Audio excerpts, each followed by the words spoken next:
Hey everyone, it's Manda with My Life, My Way.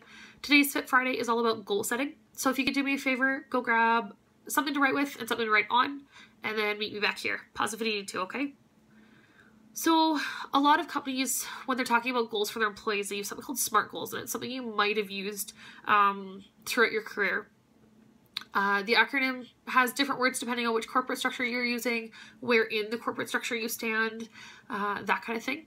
And if you're using it for personal goals, it's actually totally reasonable to use. You just got to change up some of the wording to make it really matter for you. So on your sheet of paper, I want you to write down what SMART stands for. So SMART stands for specific, measurable, achievable, rewarding, and time-based. If the words that you've used in the acronym before don't quite match these ones, it's totally fine. It's just each company that you work for is a little bit different, and I've changed these ones up a little bit just to make them more personal goal set rather than a company goal or like an employee goals that I would have. So one of the reasons I haven't done very well with losing any weight is because generally when we're talking about weight loss, I tell people that I just want to be healthier and I want to get my eating under control. The problem is that saying things like, I just want to be a healthier person, isn't measurable. How do you monitor whether or not, okay, so you spent 6 months doing things to be healthier, are you a healthier person or not? So that's where these SMART goals come in. So for myself personally, I've set up a 3-month time limit for myself. That's my time-based goal, is for the next 3 months.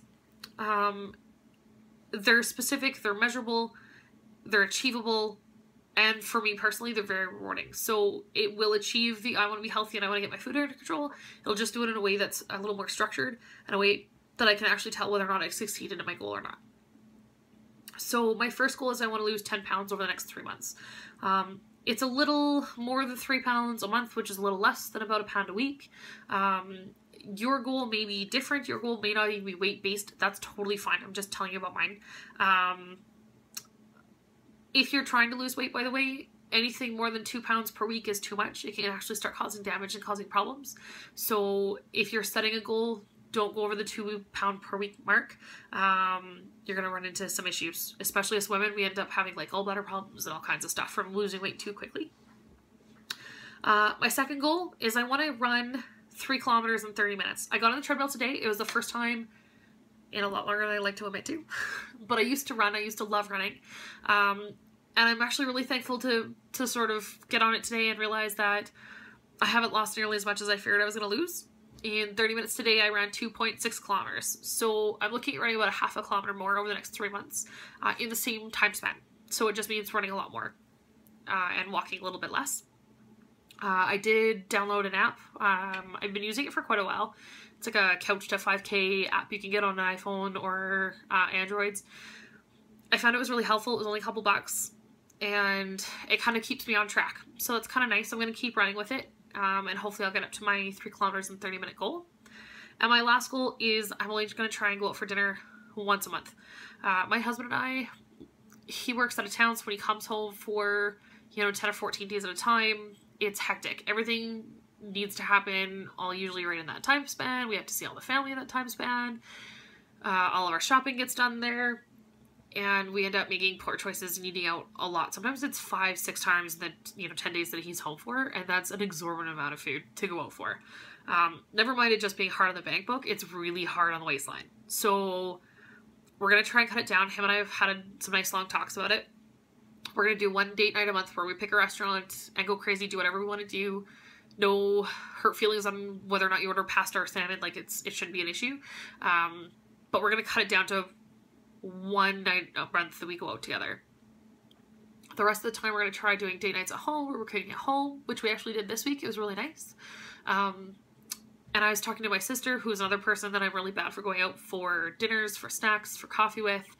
And instead of doing, she'll call me up and say, hey, you want to do lunch today? We're going to do dinners at each other's houses once a week. So she's going to come over to my place 1 week and then I'll go over to her place the next week. Boyfriends and husbands totally involved, and all the food will be at least more relatively healthy than if we'd gone out for supper. So They've been on a health kick too, so that's kind of nice. It's kind of a bonus. Everybody can kind of be on the same lines. And I'm not going to end up going over there and eating fried chicken for supper. We're going to end up eating, you know, a little bit more healthy. And when she comes over to my place, it'll be the same thing. They won't have to fall off their bandwagon just to come hang out with us too, right? So that'll be nice. Statistically speaking, you are more likely to succeed in your goals if you set them or if you start them on a Monday. So today's Friday. Take a couple of days to figure out the goals that you want to set and start them on this Monday. Don't wait. Don't next week. Not the first of next month. Not any of that. As soon as Monday starts, we're going to be on this. And we'll be on this together. You'll be on it with me. And your goals may be different. My goals were weight-based. Maybe yours is a size-based. Maybe you want to get back into the size whatever dress that's hanging in your closet that you absolutely love, but it doesn't fit anymore because you've gotten maybe a little bit too big for it. It could be something as simple as, you know, you want to get on the treadmill for 30 minutes 3 times a week. When I first started, I suffer from ankylosing spondylitis. For those of you guys that follow me for that, I know you've followed and seen my struggle through it, and I know that you've had the same issues. But despite the AS, I was just out of shape and overweight, and I got on a treadmill for an hour and I burned 300 calories in an hour. I'm up to burning 300 calories in 30 minutes. It's totally doable, but find out where you are right now and then accelerate that goal a little bit. Find out something to be reasonable and attainable that you can do in your time span that you set up. I like 3 months. It sets it a little bit further than just, you know, a this month goal. It sets it 3 months up from now. Some goals are going to be huge and you have to break them down into small chunks, and maybe you need to break them down. You know, I want to be down to 140 pounds next year. So you break it down with, this is the weight I'm at, this is the weight I want to be at, and I got to break it down by 12 months. That's totally fine and completely reasonable to do. Just make sure that each month that you go to set these for yourself, that they're reasonable, that you can continue to achieve them. And as you move through it, you may have to adjust those goals. Maybe you did really well this month. Maybe you did not so well this month, right? You had a bad month, you know, a parent got sick, a kid got sick, you're running in and out of the hospitals. You're not going to get the same quality of workouts and same quality of food in when you're stuck spending, you know, that much time dealing with somebody else's issues. That's totally fine. That shouldn't be the line where you're like, well, I'm out this month. You keep doing it for the rest of the month, and the next month reset your goals. Do them again. Change them up. Do as you need to. If you give up, you're giving in entirely. If you readjust your goals, you're continuing forward. And that's pretty much all I have to say there. So do yourself a favor. I like having 2 or 3 different goals, just because if I don't make one, I usually make another 1 or 2. And I kind of like that. I like at least knowing that I've achieved something in my list of things that I wanted to do, even if I can't achieve it all. The next thing you need to kind of list yourself out is how exactly you're going to do this. So for me, it's going to be hitting the gym 3 times a week. I was trying to get in for every day when I wasn't working a few weeks ago, and that worked out relatively well. But now that I'm going back to work full time, the shifts are 12 hours, half an hour cross shift, sometimes some overtime. Some bases are only 15 minutes away from my house. Some of them are like an hour and a half. So expecting myself to come home after a shift like that and then work out for 30 minutes is a bit unreasonable for me. So I'd rather do it 3 times a week on my days off and get a good workout in, instead of just write myself off several times a week and not achieve the goal I was looking for. So that's one of the things I'm going to do. When I'm in there for an hour, 30 minutes is going to be spent on the treadmill because I want to achieve that goal of increasing my running time. And 30 minutes is going to be spent on weights. Because I'm only hitting the gym 3 times a week. It won't be like leg days this day, arm days this day, ab days this day. It'll just sort of be a total body workout 3 times a week because I won't get in on consecutive days. It's not the way my schedule works. Past that, I'm going to pre-plan and pre-prep my meals. That's a huge issue for me, that sort of thought process on this is what I'm going to do this week for food. I'm terrible at. To be honest with you, I'm not even really sure I've tried for more than 2 or 3 days at a time. So that's going to be a huge deal for me. It's going to be something I'm going to try out. If you know of great places, little hidden gems for recipes and that kind of stuff, throw them in the comments and let me know. I might actually do a special one Friday about different places to go for recipes and stuff like that, because I can't be the only person where food is, you know, at least 50% of the problem. When you're writing your goals, I also want you to write down things like, how am I going to hit this? So how am I going to achieve this? So write down your personal ones. Write down what's going to be achievable and reasonable for your your lifestyle. Everybody's life is different. Everybody's got, you know, different numbers of kids, and whether or not your childcare is there, and if you're a stay-at-home or if you do a physical labor job, that kind of thing. That's all going to change how you're going to set this up for yourself. So do it in a way that's going to work for you rather than a way that would work for me, because everybody's different. And then the last thing you need to write down on a sheet of paper is, what are my obstacles? So for me, some of my big ones is I work shift work. I work day shift, night shift, evenings, all kinds of stuff. And more so than that, I work on call. I'm a casual. So most of the time I get a phone call less than an hour before my shift is supposed to start. And I gotta work. Like, in the car within 10 minutes. And that's insane. So packing a lunch the night before for me is going to be huge. Having it in the fridge, ready to go. You know, if it sits there for a couple of days, not a big deal. But I work every 2 or 3 days anyway, so it's going to sit there for very long. But it's in the fridge, ready to go. Throw it in my lunch bag, out the door. And I think that'll prevent me from eating out while I'm working, because that is never good. For those of you guys that don't know, I work on an ambulance. We don't exactly get a lot of time sometimes to throw food in the mouth. So that's one of the things I'm going to try. One of my other issues is that I have no willpower. I'm probably not the only person that's like this, but seriously, the reason I'm drinking a Pepsi right now is because there's Pepsi in the house. So that's getting rid of. I go to a friend's place tonight. I'm going to bring what's left of my case of Pepsi, and I'm going to ditch it at her place. She doesn't know what's coming. That's fine. She's not on diet. She doesn't need to be. That's not in her goal set for right now. But it needs to be out of my house, because I'll drink it if it's here. And I'm the same way for junk food. I don't keep Smarties in the house. I don't keep macaroni and cheese in the house. I don't keep any of that in the house, because if it's in the house, I'm probably going to eat it. As soon as I look at it, I'm like, oh yeah, I don't really like that. Not actually wanting any. It doesn't mean that I'll never drink another Pepsi. I'm not on a no pop kick. But right now, if I want a Pepsi, I just walk to the fridge and go grab one. Next week, once I've started, like, once I give this case of Pepsi away tonight, if I want another Pepsi, I have to get in the car and drive down to the store and go get it. So then it's just a, you know, do I really want a Pepsi, or am I just wanting a Pepsi because it's convenient? And I'm just taking the convenience aspect right out of it. If I'm craving Swedish berries, I will go eat a little bag of Swedish berries, but I'm not going to buy the big bag and leave them at home, because I will eat them all and it will be bad. So we're just not going to put any in the house. Thankfully, I don't have kids. I only have a husband, and he's on the same boat with me, so we were both decided that none of this goes in the house anymore. We usually don't keep junk food in the house. The only ones we're really bad for is pop and craft dinner, but we are really bad every once in a while for stocking up ice cream in the house, so that's all gone. We'll see how long this goes for. But that's one of my things I'm going to do to try and mitigate the no willpower thing.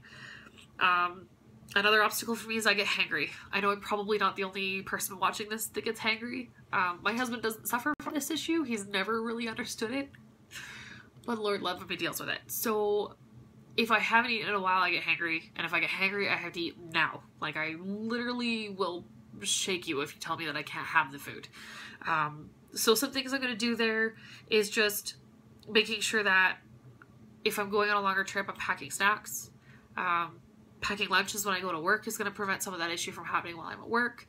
But if I know my husband and I are going out for like a 5-6 hour, you know, run around town getting some stuff done, throw something in the car, depending on how cold it is. I can even get away with putting yogurt in the car right now. I live in Canada. It's cold outside. It'll still work for a little bit. I'll have to change as it gets warmer out, because you can't keep yogurt in a car when it's 30 degrees outside, but for right now it'll work. And then we'll just kind of have to work on it as we move towards the summertime of what is a healthy snack and how can I bring this with me. My last one is my own personal excuses. I'm terrible for them. Like right now I have a bit of a head cold going on. I don't know if you can hear that. But my husband got up this morning. He's like, so we're going to hit the gym today? Because he's on the same boat as I am. He's trying to be really nice and supportive with me. I looked over and I'm like, no, like, I feel awful. It feels like my head's going to explode. My throat's sore and that kind of jazz. I still can't breathe through my nose right now. And he was kind of like, oh, okay. So he got up and went to the gym, was getting to the gym by himself. And I was actually really impressed, because we tend to be catalysts for each other. If one person doesn't go, we generally just don't go. If one person wants ice cream, we both eat ice cream. So today he was going to get up and go by himself. And he got to most of the way out the door. And I'm like, no, okay, I'm coming. And I dragged my butt to a gym today.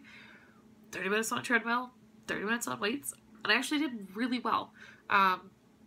but I have to be able to get rid of my own personal excuses.